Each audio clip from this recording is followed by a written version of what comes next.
Good morning, everybody. It's 8:40 right now. Welcome back to Iowa Live. Lou and Michelle here, along with our good friend Michael Moraine from the Iowa Department of Cultural Affairs, talking about some real cool things that are coming to Des Moines that have some political flavor to them.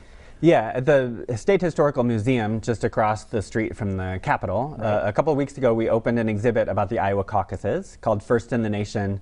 And it really unpacks the stories of how the Iowa caucuses became such a big deal.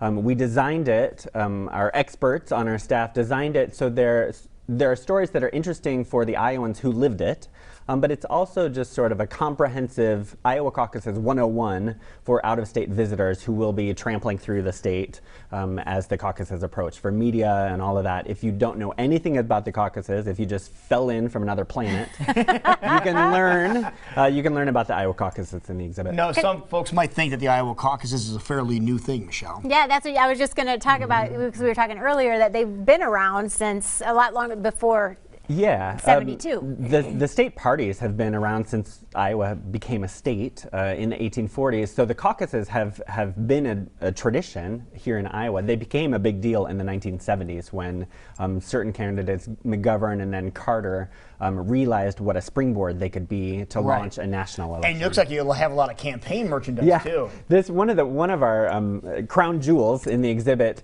We just received a donation from David Yepsen, the longtime political columnist with the Register and now at IPTV's Iowa Press. He donated his vast hoard of campaign buttons that he just collected over the years and stashed away in a drawer. Yeah. So it's interesting. This is just a sampling of the shrine, you can see. But what I love about it is you can see, if you study certain things, they're issues and names that were a great big deal at the time and that everybody was talking about, but 2 or 4 or 8 years or 20 years later, we have nobody really remembers what these footnotes to history were. Right. But there are some buttons where you can sort of see where certain fringe ideas are now mainstream, or you can sort of see where certain platforms or planks sort of took hold, and some of those things we have solved, and some of the things are still evolving. Yeah, some of the ideas from back then have finally come to fruition. Yeah, but if any of us asked, oh, who was the vice presidential candidate even 8 years ago, we'd have to think a little bit, even though during the current cycle, we stew in the names all the time. It's on headlines and we know all of it and we're in the moment, but as soon as a little time passes, it's easy to forget. Okay, now just look at the logo here. It says since 1972. That's when a lot of people said, oh, that's when we first started caucusing. But as you mentioned, this was going on for a long time. That's right. And part of this exhibit tells the story of how the caucuses how they changed. We see some of that prior to 1972 down there as well? Yeah, one thing that I love about this exhibit is that you can see how technology changes to spread the word. Now it's such a plugged-in social media, the social media game. But some of the best technology is low technology. We're still making buttons. Yard signs are low tech, and we've all seen next door neighbors with rival political signs. You know, it's sort of entertaining to walk down your street or drive down the neighborhood and just sort of see. But see, it's still one of the most basic forms of getting the message out. Still continues to this day, even though we have all these devices. Yeah, it's very effective. And there are also some technologies that have come and gone. We have a VHS tape from the Pat Robertson campaign. Oh my goodness. Can you imagine if any candidate now was handing out VHS Because tapes, that's what they show up in your mailbox. Right. Yeah. And I'm sure they were expensive to produce, but they thought we're going to be cutting edge. We're going to show, we're right on the button.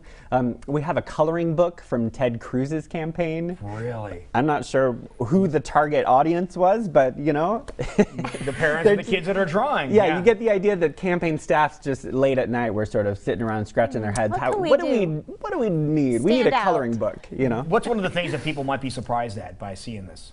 One of the things that I really like is there was an Iowan from Bloomfield down in southeast Iowa named James Weaver who ran for president in the 1890s, and he collected, I think, he earned 22 electoral votes. I had never heard of him before this exhibit, but when he died, according to tradition, for important people, bigwigs back then, they made a plaster mask on his corpse, on his face, and they then used that mold to make a bust, to make a statue.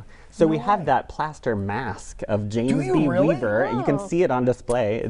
It's sort of a strange thing, but it's definitely something that when you think, oh, Iowa caucuses, you wouldn't think, oh, yeah, plaster mask of some guy who died in the 1890s. That's worth the trip going down there now, especially when Halloween's around the corner. One of the fun things too, and I think we have an image of it, there's a selfie station where there are masks of all of the current political candidates. Like that yeah, right just there? cardboard masks where you can line up and take a photo. Okay. And that is funny. We sort of joke that we want people to hurry because some of those candidates are going to drop out. They're not going to be around long. If you want to get all of them. With the whole gang, hurry, you need the whole gang here before they start disappearing. I think we will keep them for this cycle. Okay. But yeah, some of them may no longer be viable. All right, so this is on for how long? How long are we keeping this in there? This will run through, at least through the end of February, just to help people understand the caucuses. Yeah. Great. And then you're also having an event this Thursday. This is the Women in Politics Forum as part of this as well, correct? Right. With an exhibit like this, we have so many opportunities to bring in experts and talk about issues on a sort of a neutral platform, a neutral stage in our museum auditorium. On Thursday night, Sabrina Ahmed from Channel 5, she'll be moderating a panel about women in politics. With 4 women from across the political spectrum: Anna Ashbrenner from USA Today, Karen Kadrowski from the Carrie Chapman Cat Center at Iowa State, Renee Hardman, West Des Moines City Councilor, and Paula Dierenfeld, the Johnston mayor. They're going to talk about what has changed and what has not changed over the last few years with more and more women running for office, women more and more engaged in the political process. And the real milestone, we're leaning into the 100th anniversary of the 19th Amendment when U.S. women started voting nationwide.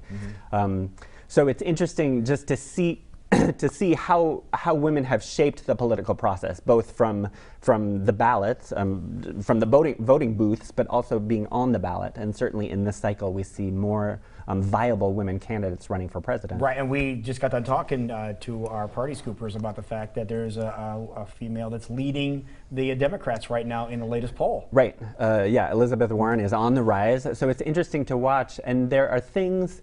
We have historic photos in the collection at the Historical Society of women marching in Boone for women's suffrage. One of my favorites, we have the collection of buttons from state annual suffrage conventions.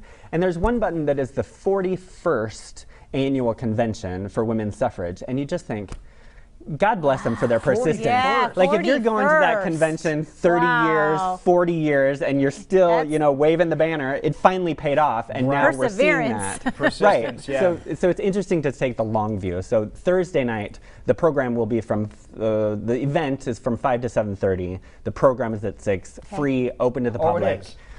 Just stop all on by and happening learn. there in the main. It'll be in the auditorium in the museum. Okay. Yeah.